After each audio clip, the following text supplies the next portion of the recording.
শুভ সকাল বন্ধুরা, সবাই কেমন আছো? আশা করি সবাই খুব ভালো আছো, আমিও খুব ভালো আছি। তো আজকে সকালটা শুরু হলো দেবাংশীর খাবার তৈরি করা দিয়ে। তো দেবাংশীর খাবারটা শেষ হয়ে গেছিলো, তাই ওর দাদু 2 প্যাকেট খাবার এনে দিল, আর ওর ল্যাক্টোজেনটাও শেষ হয়ে গেছিলো। দেবাংশীর বাবা এনে দিল একটা ল্যাক্টোজেন। তো দেবাংশীকে সকাল সকাল খাইয়ে নিই, তারপরে আজকে সকাল আর রাতের রান্নাটা করে ফেলবো। এই দেখো, আমি সব রান্নার জিনিস গুছিয়ে নিয়েছি। সকালবেলা একটুখানি আলু ভাজা, পটল ভাজা, মাছের ডিমের বড়া আর একটু রুই মাছের ঝোল করব। এদিকে আমি ভাতটা বসিয়ে দিয়েছি। তো আমার ভাত হয়ে গেছে, সবজি কাটাও হয়ে গেছে। এখন আমি প্রথমে আলুটা ভেজে নেব। আজকে দুপুরবেলায় আমাদের একটা নেমন্তন্ন আছে, সেখানে যাব। ও তার জন্য সকালবেলায় হালকা কিছু খেলেই হয়ে যায়, কিন্তু রাতেও তো খেতে হবে। তার জন্য আবার দেবাংশীর বাবা অল্প করে 4 পিস মতন রুই মাছ নিয়ে আসলো। তো এই দেখো, আমার রান্নাবান্না হয়ে গেছে। দেবাংশীর ঠাকুমা আবার ওই বাড়ি থেকে একটু মুসুরির ডাল দিয়েছে, কুমড়ো ফুলের বড়া দিয়েছে, আর দিয়েছে আলু ভাজা। তো আজকে সকালে এত কিছু রান্না হয়ে গেছে খাবার।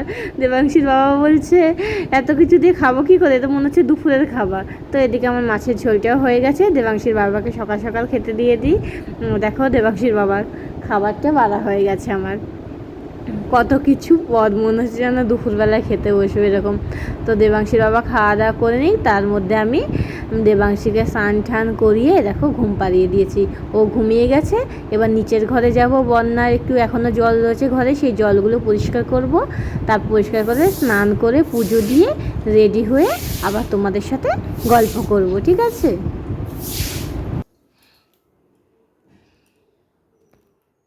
তো আমি রেডি হয়ে গেছি। এবার দেবাংশীর বাবাকে আজকে একটু পাশে নিয়ে আমি ভাবছি তোমাদের সঙ্গে কথা বলবো, কিন্তু ও এত লজ্জা পাচ্ছে, আর আমিও লজ্জা পাচ্ছি, ওর সামনে কোনো কথাই বলতে পারছিলাম না। তো এই যে এখন দুপুর 2:30 মতন বাজে, রেডি হয়ে গেছি। বরের একটা বন্ধুর বাড়িতে নেমন্তন্ন আছে, যাচ্ছি। তো দুপুরবেলা জানোই তো, এই গরমের মধ্যে বেশি সাজতে ইচ্ছা করে না। আর সেমন কোনো অকেশন নেই, এমনি আমাদের দুজনকে আজকে খেতে বলেছিলাম। তো পাশেই, মানে পাশের পাড়াতেই, তো তার জন্য বেশি দূরে না, তো একদম কাছে। তো এই যাই আস্তে আস্তে দুজনে মিলে। চলো ওখানে যেয়ে যদি ভিডিও করি তোমাদের সাথে শেয়ার করবো, আর যদি না করা হয় তাহলে শেয়ার করা হবে না। ঠিক আছে, তাহলে দেখতে থাকো ভিডিওটা তোমরা। দেবাংশীর বাবা শুয়ে রয়েছে। আমি বলছি চলো, দেরি হয়ে যাচ্ছে তো নাকি। এদিকে বরের বন্ধু ফোন করছে, বলছে তুমি মিষ্টির প্যাকেটটা নাও, বেরো, নিচে নামো, আমি যাচ্ছি। তো আমি বললাম ঠিক আছে, মিষ্টির প্যাকেট এখানে আমি নিচ্ছি, নেবো, বাড়ির সামনে যে কিন্তু তুমি নেবে, কারণ আমার সত্যি কথা একটু মিষ্টি নিয়ে ঢুকতে লজ্জায় লাগে। তো ওর বাবা বললো ঠিক আছে, চলো বাইকটা বের করে নিই, তুমি বাইরে আসো। Debanshi bye bye. তো দেবাংশীকে বাই বাই বলে দিয়ে সামনের কাছে দিয়ে আমরা দুজনে আস্তে আস্তে যাচ্ছি বন্ধুর বাড়ি, একদমই কাছে।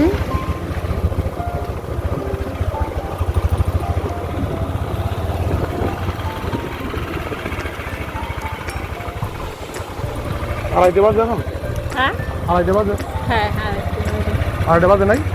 বেজে গেছে। এখান থেকে এইটুকুনি হেঁটে হেঁটে চলে আসবো। না, পায়ে জল না, পায়ে জলের মধ্যে হাত দিও। জলে তো সারাদিনই হাঁটতে হয়। একবার ওই বাড়িতে যাই দেবাংশীকে দিয়ে আসতে, মুক্তি কাকিমার বাড়িতে যাই দিয়ে আসতে, জলে তো হাঁটতেই হয় সবসময়।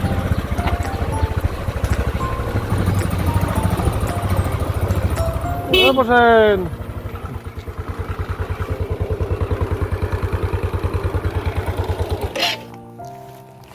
মিষ্টির প্যাকেট না, কোনো ব্যাপার না, এটা আমাকে নিজে দেবো।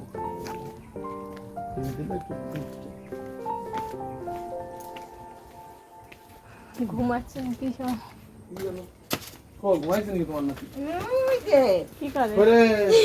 তোমার মেয়ে কো? মেয়েকে নিয়ে আবার মিষ্টি আনছো কে?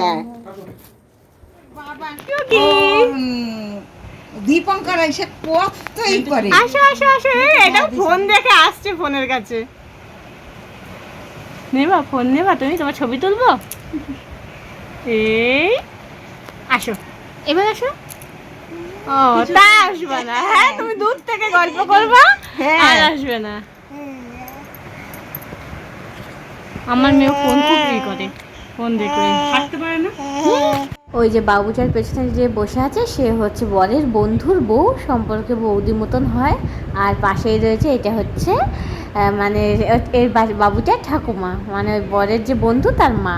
তো মানে যে দাদু সে গেছে গঙ্গায় স্নান করতে, আর পাশের ঘরে আছে বরের বন্ধু, ওনাকে তোলা হয়নি। সোনা বাবুটাকে একটু আদর করে খেতে বসে গেলাম। তো আজকে ডাল, পটল ভাজা, স্যালাড, মাংস, চাটনি, মিষ্টি, রান্নাবান্না খুবই সুন্দর হয়েছিল। আমি দেখো একদম পরিষ্কার করে খেয়েছি, আর খুব ভালোবেসে খুব যত্ন করে ওরা খাইয়েছে, আমার তো খুব ভালো লেগেছে। খাওয়া দাওয়ার পর কিছুক্ষণ বসে আমি এখন তোমাদের দাদাভাইয়ের সঙ্গে যাচ্ছি। তোমাদের দাদাভাই এদিকে একটা বাড়ি কিনেছে, বাড়িটা অবশ্য বিক্রি করে দেবে।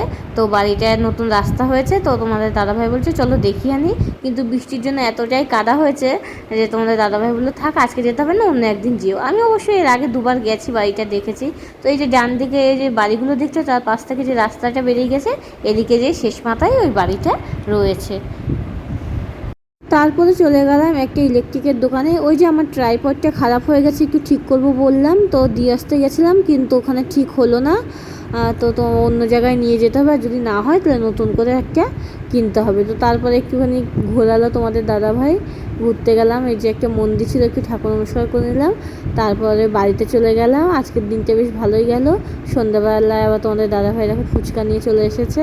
তো ফুচকা খেতে খেতেই ভিডিওটি আজকে এখানে শেষ করছি। বাই বাই, সবাই ভালো থেকো, আর প্রথম থেকে শেষ পর্যন্ত দেখার জন্য অনেক ধন্যবাদ।